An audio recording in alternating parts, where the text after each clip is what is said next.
नमस्कार दोस्तों, पोथी पाठ इस आध्यात्मिक यूट्यूब चैनल में आप सबका बहुत बहुत स्वागत है। आज हम इस वीडियो में विंध्येश्वर संहिता का 18वां अध्याय सुनेंगे। इस अध्याय में बंधन और मोक्ष का विवेचन तथा शिव के भस्म धारण का रहस्य इस कथा का वर्णन किया गया है। तो आइए इस कथा की शुरुआत करते हैं। ऋषि बोले, सर्वज्ञों में श्रेष्ठ सूत जी, बंधन और मोक्ष क्या है? कृपया हम पर कृपा करके हमें बताइए। तब सूत जी ने कहा, महर्षियों, मैं बंधन और मोक्ष के स्वरूप और उपाय का वर्णन तुम्हारे लिए कर रहा हूँ। पृथ्वी के 8 बंधनों के कारण ही आत्मा की जीव संज्ञा है, अर्थात बंधनों में बंधा हुआ जीव बद्ध कहलाता है, और जो उन बंधनों से छूटा हुआ है उसे मुक्त कहते हैं। प्रकृति, बुद्धि, त्रिगुणात्मक अहंकार और 5 तन्मात्राएं आदि 8 तत्वों के समूह से देह की उत्पत्ति हुई है। देह से कर्म होता है और फिर कर्म से नूतन देह की उत्पत्ति होती है। शरीर को स्थूल, सूक्ष्म और कारण के भेद से जानना चाहिए। स्थूल शरीर व्यापार कराने वाला, सूक्ष्म शरीर इंद्रिय भोग प्रदान करने वाला तथा शरीर को आत्मानंद की अनुभूति कराने वाला होता है। कर्मों के द्वारा ही जीव पाप और पुण्य भोगता है। इन्हीं से सुख दुख की प्राप्ति होती है। अतः कर्मपाश में बंधकर जीव शुभाशुभ कर्मों द्वारा चक्र की भांति घुमाया जाता है। इससे छुटकारा पाने के लिए महाचक्र के कर्ता भगवान शिव की स्तुति और आराधना करनी चाहिए। शिव ही सर्वज्ञ, परिपूर्ण और अनंत शक्तियों को धारण करने वाला है। जो मन, वचन, शरीर और धन से बेरलिंग या भक्तिजनों में शिव भावना करने उनकी पूजा करते हैं, उन पर शिव जी की कृपा अवश्य होती है। शिवलिंग में शिव की प्रतिमा ने शिव भक्तजनों में शिव की भावना करके उनकी प्रसन्नता के लिए पूजा करनी चाहिए। पूजन शरीर, मन, वाणी और धन से कर सकते हैं। भगवान शिव पूजा करने वाले पर विशेष कृपा करते हैं और उनके लोक में निवास का सौभाग्य प्रदान करते हैं। जब तन्मात्राएं वश में हो जाती है तब जीव जगदम्बा सहित शिव का सामीप्य प्राप्त कर लेता है। भगवान का प्रसाद प्राप्त होने पर बुद्धि वश में हो जाती है। सर्वज्ञता और तृप्ति शिव के ऐश्वर्य है। इन्हें पाकर मनुष्य की मुक्ति हो जाती है। इसीलिए शिव कृपा प्रसाद प्राप्त करने के लिए उन्हीं का पूजन करना चाहिए। शिव क्रिया, शिव तप, शिव मंत्र जाप, शिव ज्ञान और शिव ध्यान प्रतिदिन प्रातः से रात को सोते समय तक, जन्म से मृत्यु तक करना चाहिए। एवं मंत्रों और विभिन्न पुष्पों से शिव की पूजा करनी चाहिए। ऐसा करने से भगवान शिव का लोक प्राप्त होता है। ऋषि बोले, उत्तम व्रत का पालन करने वाले सूत जी, शिवलिंग की पूजा कैसी करनी चाहिए, कृपया हमें बताइए। तब सूत जी ने कहा, ब्राह्मणों, सभी कामनाओं को पूर्ण करने वाले शिवलिंग के स्वरूप का मैं तुमसे वर्णन कर रहा हूँ। सूक्ष्म लिंग निष्कल होता है और स्थूल लिंग सकल। पंचाक्षर मंत्र को स्थूल लिंग कहते हैं। दोनों ही लिंग साक्षात मोक्ष देने वाले हैं।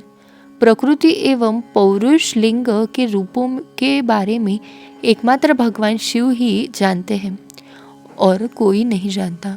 पृथ्वी पर 5 लिंग हैं जिनका विवरण मैं तुम्हें सुनाता हूँ। पहला स्वयंभू शिवलिंग, दूसरा बिंदु लिंग, तीसरा प्रतिष्ठित लिंग,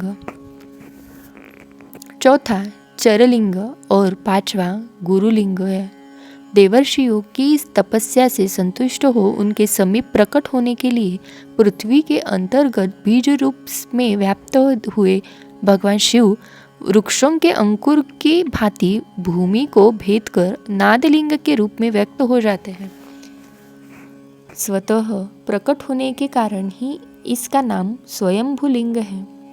इसकी आराधना करने से ज्ञान की वृद्धि होती है। सोने, चांदी, भूमि, वेदी पर हाथ से प्रणव मंत्र लिखकर भगवान शिव की प्रतिष्ठा और आह्वान करें तथा 16 उपचारों से उनकी पूजा करें। ऐसा करने से साधक को ऐश्वर्य की प्राप्ति होती है। देवताओं और ऋषियों ने आत्मसिद्धि के लिए पौरुष लिंग की स्थापना मंत्रों के उच्चारण द्वारा की है। यही प्रतिष्ठित लिंग कहलाता है। किसी ब्राह्मण अथवा राजा द्वारा मंत्रपूर्वक स्थापित किए गया लिंग भी प्रतिष्ठित लिंग ही कहलाता है, किंतु वह प्राकृतिक लिंग है। शक्तिशाली और नित्य होने वाला पौरुष लिंग तथा दुर्बल और अनित्य होने वाला प्राकृत लिंग कहलाता है। लिंग नाभि, जीभ, हृदय और मस्तक के विराजमान आध्यात्मिक लिंग को चर लिंग कहते हैं। पर्वत को पौरुष लिंग और भूतल को विद्वान प्राकृतिक लिंग मानते हैं। पौरुष लिंग समस्त ऐश्वर्य को प्रदान करने वाला है। प्राकृत लिंग धन प्रदान करने वाला है। चरलिंग में सबसे प्रथम रसलिंग ब्राह्मणों को अभीष्ट वस्तु प्रदान करने वाला है। सुवर्णलिंग वैश्यों को धन, बाणलिंग क्षत्रियों को राज्य, सुंदरलिंग शूद्रों को महाशुद्धि प्रदान करने वाला है। बचपन, जवानी और बुढ़ापे में स्फटिकमय शिवलिंग का पूजन स्त्रियों को समस्त भोग प्रदान करता है। समस्त पूजा कर्म गुरु के सहयोग से करें। इष्ट देव का अभिषेक करने के पश्चात अगहनी के चावल की बनी खीर तथा नैवेद्य अर्पण करें। निवृत्त मनुष्य को सूक्ष्म लिंग का पूजन विभूति के द्वारा करना चाहिए। विभूति लोकाग्नि जनित, वेदाग्नि जनित और शिवाग्नि जनित 3 प्रकार की होती है। लोकाग्नि जनित अर्थात लौकिक भस्म को शुद्धि के लिए रखे। मिट्टी, लकड़ी और लोहे के पात्रों की धान्य, तिल, वस्त्र आदि की भस्म से शुद्धि होती है।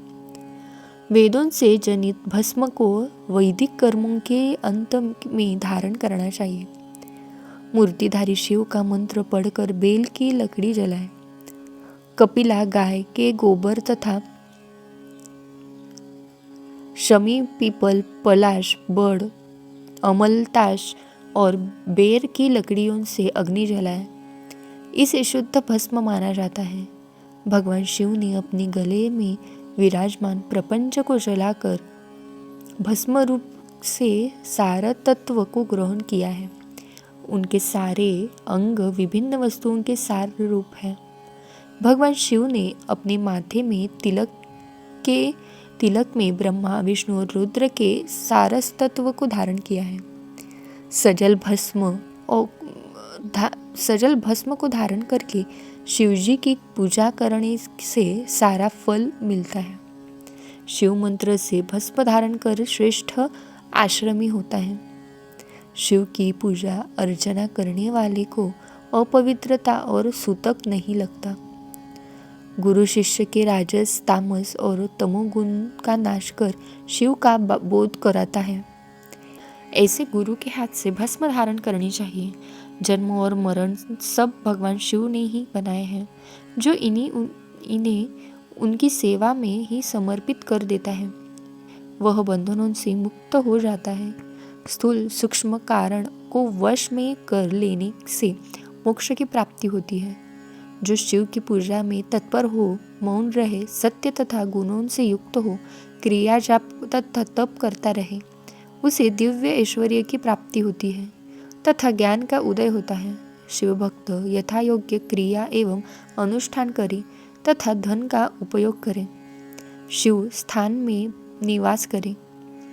भगवान शिव के महात्म्य का सभी के सामने प्रचार करे।